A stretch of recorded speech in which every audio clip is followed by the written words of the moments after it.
Coucou tout le monde, j'espère que vous allez bien, je suis ravie de vous retrouver aujourd'hui pour cette vidéo un petit peu particulière. C'est un thème que je n'ai jamais abordé sur ma chaîne YouTube et j'ai pas trop vu de vidéos de ce genre sur internet. J'ai plutôt vu des vidéos type vlog, VJF, mais pas vraiment voilà, conseils ou retours ou des choses comme ça. Donc à l'heure où je filme cette vidéo, nous sommes vendredi matin, je vais publier la vidéo ce soir dans la foulée et mon EVJF a eu lieu le week-end dernier et c'est vrai que j'en ai quasiment pas parlé. Voilà, moi pendant ces 2 jours j'ai posé mon téléphone, j'ai posé le cerveau, j'ai posé la montre et c'était juste idyllique. Là ça y est, je m'en suis remise, je commence à récupérer ma voix, mais ça a été très compliqué, j'étais totalement sur mon nuage, j'étais hyper fatiguée, c'était un cocktail détonnant d'émotions. Donc je vous ai juste mis une photo Instagram un petit peu pour récapituler ce week-end, je vous la mets ici, et pour un peu vous dire voilà pourquoi j'étais absente ces 2, 3, 4 derniers jours, le temps de m'en remettre. Et en fait vous avez été plusieurs en message privé, en commentaire, etc. à me demander de faire une vidéo. Donc j'avais vraiment pas du tout prévu de faire de vidéo sur ce thème là, mais je me suis dit du coup pourquoi pas, ça peut peut-être vous intéresser. Alors je vais m'adresser à vous comme si vous étiez témoin, comme si c'était à vous d'organiser un EVJF. Moi ça a été mon cas il y a 4 ans et demi je crois, quelque chose comme ça. Et j'avoue que je trouve que j'ai pas fait de mon mieux. Je pense que voilà, aujourd'hui j'aurais eu plus d'idées, j'aurais fait les choses beaucoup mieux. Mais voilà, je sais pas, à l'époque c'était voilà, une certaine période de ma vie et j'ai pas, voilà, je pense que j'aurais pu vraiment faire mieux.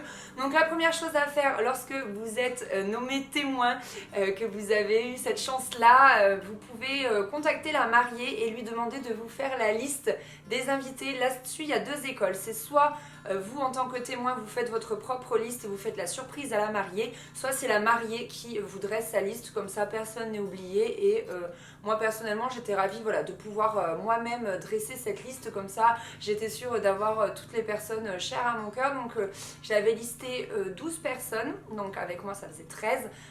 Et je vais vous raconter ensuite la suite de mon EVJF.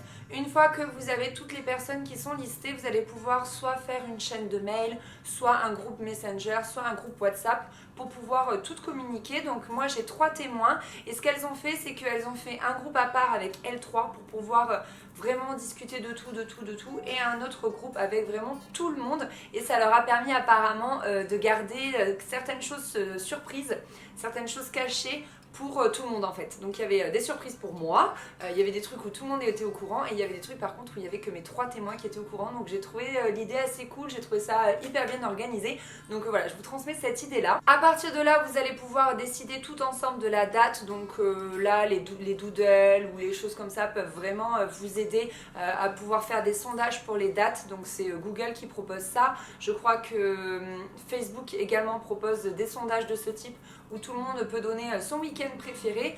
Donc moi par exemple, mon EVJF a donc eu lieu le premier week-end de juin et je sais que mes témoins s'en sont occupés dès fin août.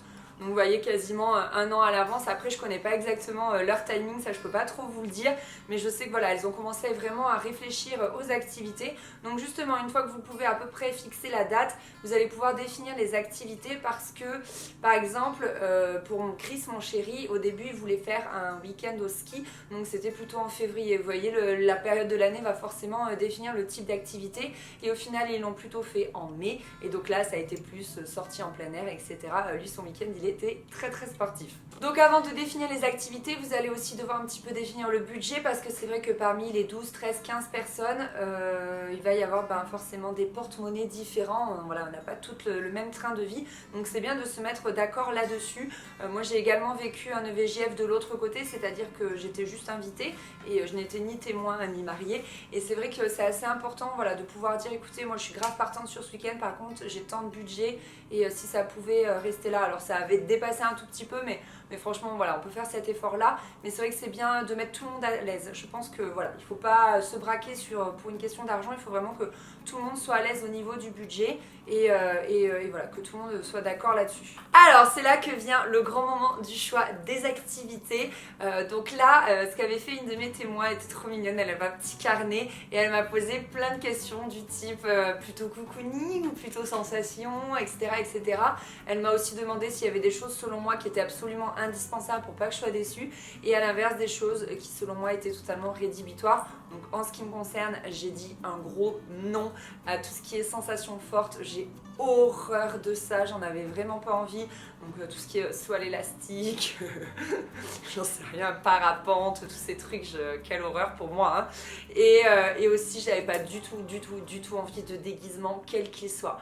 J'ai vraiment demandé, voilà, ça j'en avais pas du tout envie, mais on en reparlera en fin de vidéo parce qu'il peut y avoir quand même des idées cool sans que la mariée ne soit ridicule, je pense. En parallèle des activités, vous pouvez également définir la destination. La destination peut soit se définir en fonction des activités, soit inversement. Alors personnellement, je serais pour rester en France pour pouvoir limiter le budget et ne pas passer tout le budget dans le déplacement, mais plutôt le garder en fait pour les activités. Mais là c'est vraiment comme vous le souhaitez, donc moi je vais plutôt vous donner des idées si vous restez en France. Par contre, si vous restez en France, je pense que c'est bien de changer de ville. Ça a été mon cas et je trouve ça assez chouette personnellement. Moi je suis née à Montpellier, j'ai fait mes études à Montpellier, je travaille à Montpellier et c'était cool de changer de cadre et de se dire que tu étais un peu dans un autre environnement, même si clairement tu passes pas tes journées à visiter la ville, mais voilà, ça fait du bien de changer d'air et je sais pas, peut-être que tu te lâches plus, tu profites plus et je trouve ça assez cool. Donc nous sommes allés à Lyon pour la simple et bonne raison que mes copines voulaient que nous fassions un karaoké et qu'il n'y en a pas à Montpellier. C'était un karaoké, vous savez, dans des box, ce qui fait que tu ne chantes pas devant tout le monde, tu chantes entre copines et ça c'est vraiment cool. Donc c'est ça qui leur a fait plus ou moins choisir apparemment la ville de Lyon. Donc je vais vous raconter un petit peu comment s'est passé mon EVJF. Le premier soir s'est déroulé sur Montpellier chez ma meilleure amie et c'était vraiment sympa. Elles avaient un peu décoré sa maison aux années 80. Il y avait des affiches des Spice Girls, des Warzapart, d'Alliage, To Be Free, etc. C'était vraiment cool. Il y avait des bonbons partout. J'ai vu quelques petits gages rigolos à faire entre nous. Il y avait aussi Just Dance à la télé. Elles avaient mis les jeux vidéo. Moi j'adore danser, etc. C'était vraiment voilà, soirée bon enfant. Il fallait qu'on se couche pas trop tard, donc je crois qu'on a dû se coucher vers minuit, 1h, quelque chose comme ça, parce que le lendemain entre 7h et 8h on partait sur Lyon. Là je vous dis les horaires de manière très large parce que moi je n'ai géré bien évidemment rien du tout et du coup je suis assez floue sur les horaires, je sais pas trop comment elles avaient calé les choses et donc là ça m'a permis d'avoir les 12 personnes que je souhaitais avoir près de moi parce qu'ensuite il y en a 3 qui n'ont pas pu se joindre à nous durant ce week-end pour diverses raisons, donc c'était assez cool d'avoir quand même un moment avec tout le monde pour ensuite voilà, pouvoir passer le week-end avec toutes celles qui étaient vraiment disponibles. Donc là-dessus nous sommes partis sur Lyon et ensuite nous avons brunché. Ce que j'ai trouvé absolument parfait durant ce week-end, c'est le crescendo des activités. Donc nous avons vraiment brunché tranquillement dans un superbe lieu de Lyon. Donc c'était vraiment cool parce qu'elles savent que moi j'adore bruncher, que la bouffe c'est la vie, etc. Donc c'était absolument génial. Ensuite on a récupéré le Airbnb. Donc là, elles en ont profité pour récupérer les courses. Donc nous, les autres, on s'est mises au soleil, on a papoté, tout. La villa était assez chouette. Et ensuite, nous sommes partis pour faire un escape game.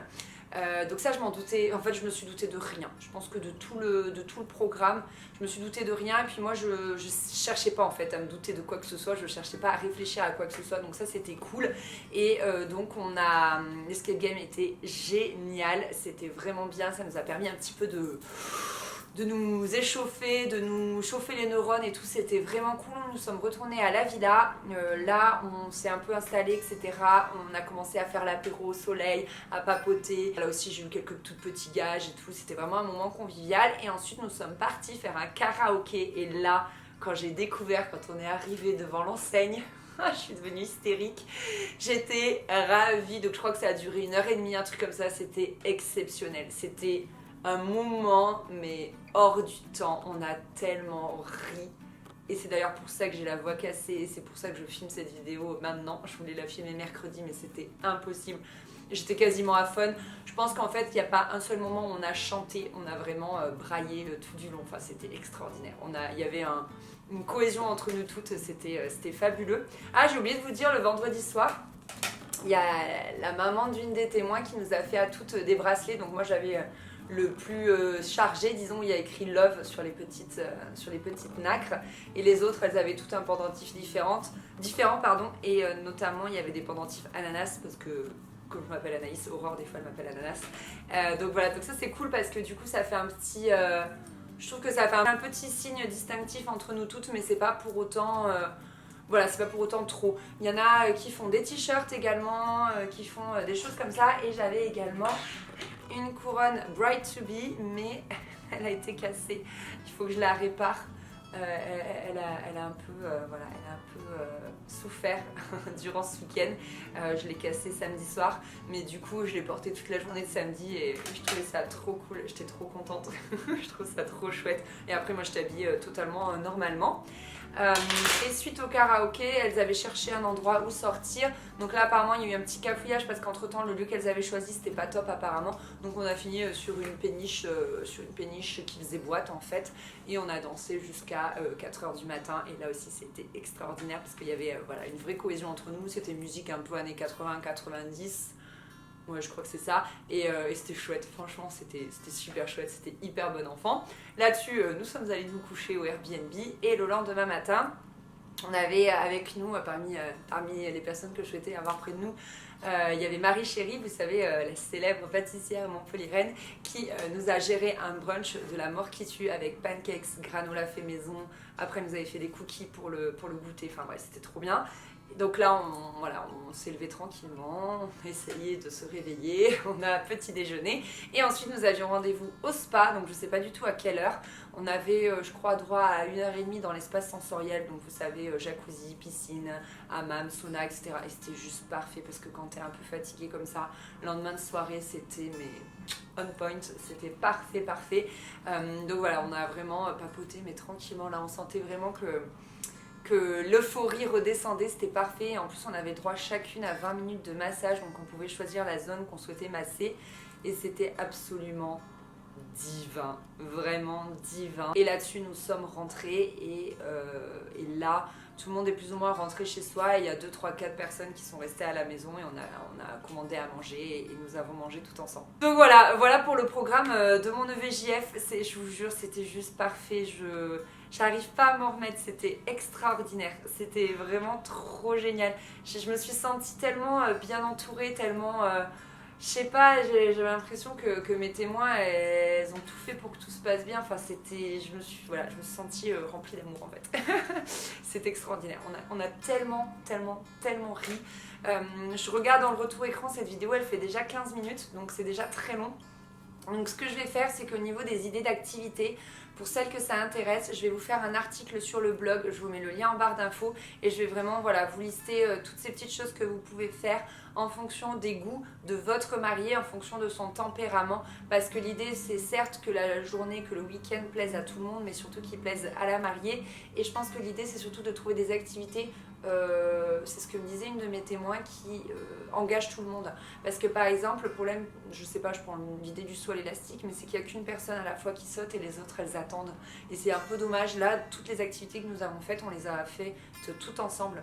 Et c'est ça que je trouve vraiment cool et qui permet vraiment de créer une cohésion. Moi, j'avais pas mal de mes copines qui se connaissaient déjà, mais d'autres qui se connaissaient pas du tout. Et je trouve que ça permet aussi de créer des liens pour le mariage. Moi, ça a été mon cas pour le mariage d'Anne-Sophie. Je connaissais quasiment personne de ses copines et le VJF a été vraiment l'occasion de se découvrir des affinités, de se faire de vraies copines et du coup d'avoir encore plus d'ambiance le jour du mariage. Bon écoutez, j'ai l'impression de ne pas avoir abordé tous les sujets, donc je vais me poser sur un article. Je pense que ce sera plus construit et comme ça, voilà, là celles qui voulaient un peu connaître mon EVJF, elles ont pu voir ça, et celles qui veulent beaucoup plus de conseils, beaucoup plus d'idées, je vous renvoie vers l'article, comme ça peut-être qu'aussi vous pourrez prendre des notes, vous pourrez choper plus d'astuces. J'espère en tout cas que ça vous a plu. Moi j'étais ravie de la tourner, puis ça me laissera aussi des souvenirs. Je vous fais des gros bisous et je vous dis à très bientôt dans une prochaine vidéo. Bye bye.